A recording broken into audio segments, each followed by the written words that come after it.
Welcome back to the Bible Reading Project. My good friend Derrick, it is Wednesday, hump day today. Hey, hump day. Hump day, man. Oh. Halfway there, man. Halfway, top of the hill, downhill, ride to the weekend. Jonah chapter 1, 16 verses. Been talking about this all week, having the right heart, but your life is going in the wrong direction. And then we've landed on this. This is what I want to talk about again today. My perceptions can hinder God's purposes. So here's our thought again. I'll go back to Jonah chapter 1, verse 3. Jonah got up and went the opposite direction to get away from the Lord. He went down to the port of Joppa, where he found a ship leaving for Tarshish. He bought a ticket, went on board, hoping to escape from the Lord by sailing to Tarshish. Don't you love that?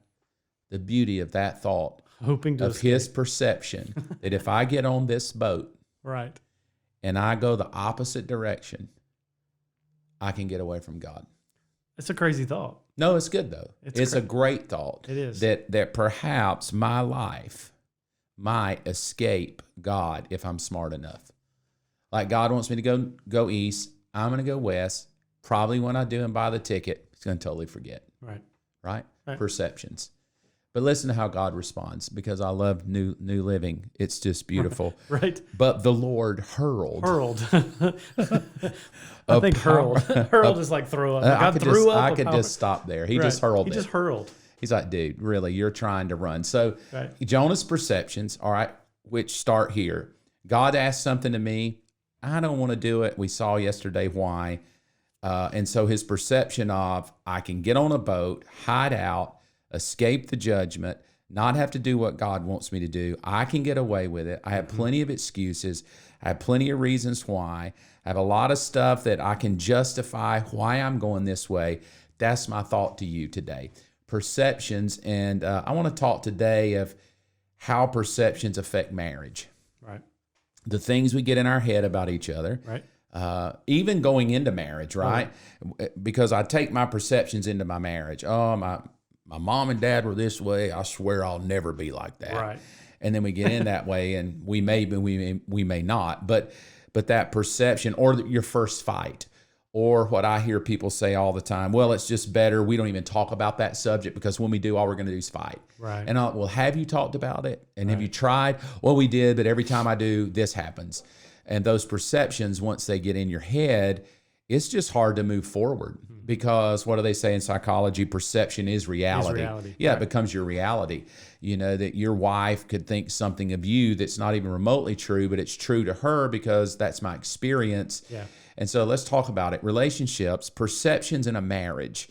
A perception you've seen with you and your wife that's hindered it, and how you overcame it. There's times where I'll think she's thinking something, or she'll react a certain way, and it sounds like she's implying this. So I perceive she's thinking this, and I'm completely wrong, because she's just reacting based on whatever happened. Sure. And so just watching that and watching how me thinking she's thinking something causes me to react, and then my perception. And so then when you have two people with different perceptions, you have... So how do you overcome it? You talk about it.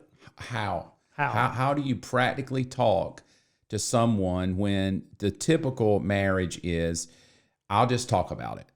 But then the other partner's like, oh, dude, that sounds romantic. But the moment I mention the word, it's an all-out war. It's World War III.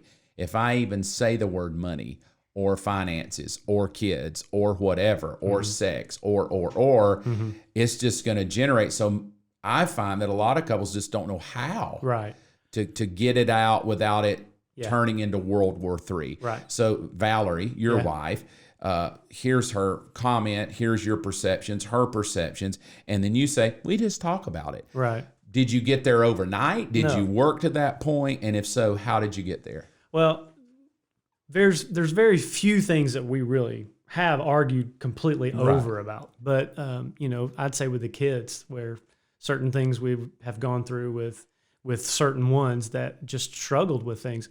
And we might have a different way of dealing with it. Right. We might have, well, this one treats her this way or doesn't treat me that way. And I really have to listen to what she's saying and pull out the truth from it. Right. Because even though it is her perception, there's still some truth in it. So I have to lower what I think to hear what she's really saying. Sure. So if I can hear that, then I can get to the heart of it. And that's where I think people get messed up. Well, and I think that in and of itself is even hard to get to, like Jonah, right? Go to Nineveh. No. And here's why, because I already know how you are. Exactly. I mean, he already projected his thoughts to God. Mm-hmm. You go tell him I'm judging him.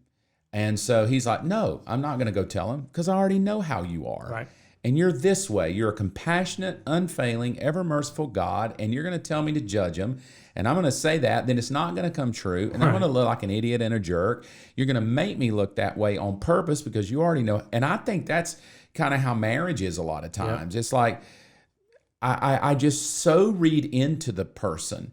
Mm-hmm. Even before the conversation, I've already had it in my brain. Right. Like let's say it's a money issue. I'm going to have a money issue. And already in my brain, before the conversation ever starts, the perception is, I already know how it's going to go. Yeah. Like, I don't even give my partner time to even go that way. Right. I've already prejudged. I know that's how you are. I know if I even mention the word, you're going to be ticked. I know if I even try to have this conversation, you're going to say, here we go again. It is what it is. So those perceptions that get locked up in our head that cause us to miss God's purposes. Right. They're like, I already know. Yeah. And I've seen that over and over and over. So how long have you been married? 21 years. Dude, great answer.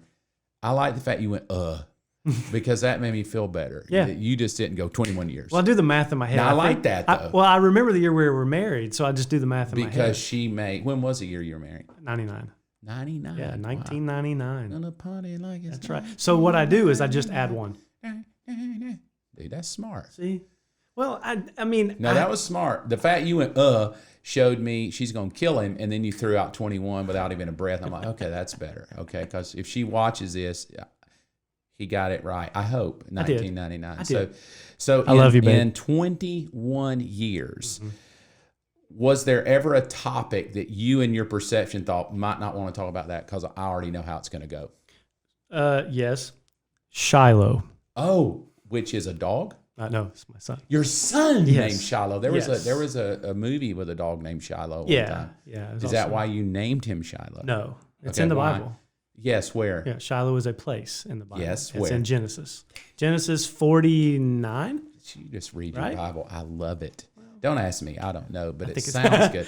So Shiloh kid, perception. Yeah. So now we're talking husband and wife, 21 years married. There's a child in the mix. Yep. And now the perceptions are coming of what you think, he thinks, she thinks, I think. Yep. Tell me the story. There's a moment where he was kind of being like Jonah and running from the Lord and running from what God had for his life. And so we had to come together and figure out, okay, what's God really doing in his life? And the perceptions really between the two of us having to figure out how to deal with it. Yeah. So bringing up Shiloh, she would have a feeling because something would happen. He would say something, he would hurt her, and then I would have to deal with it. And so anytime we'd have to deal with him, it would bring up a negative feeling about it. And so God came in and worked on it. But how did God work on it practically? His life was radically shifted, changed. Awesome. So because of that, it allowed us to be able to find common ground, but we had to find common ground. That's good. And I think that's the issue. I think the issue a lot of times is I have a perception, she has a perception. I want her perception to be my perception, we'll get along. Right. Or his perception be mine, we'll get along. And sometimes in marriage, you just have to go, I got to let our perceptions go to find common ground. Let's work on a purpose. That's right. Bigger than our own purposes. And so here's something, I'm going to go throw this to the mix. Fireflies on the Bedpost. Have you read this? I have not. You've not given me or asked me if I wanted to purchase it. I'm going to give you this copy. Okay, good. It's usually $297. Okay.